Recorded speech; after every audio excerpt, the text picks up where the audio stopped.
I met a woman, actually in Australia, and she was talking about how she would exercise every day.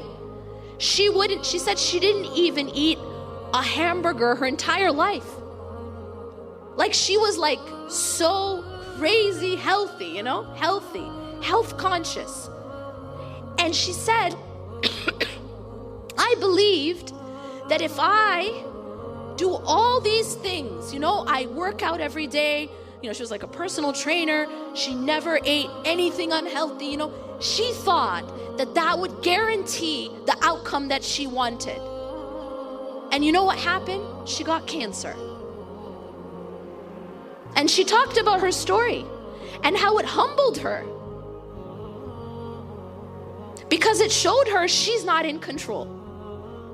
And we can sometimes put in so much effort, invest so much time and money, and it still doesn't work out.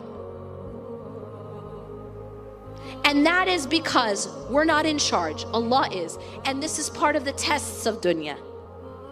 But Allah rewards the people of sabr. وَبَشِّرْ الصَّابِرِينَ. And this is so powerful. Why?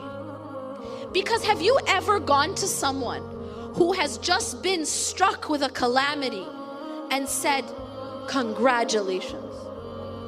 Have you done that? It's not what we say typically. But in a way, Allah is saying that, right?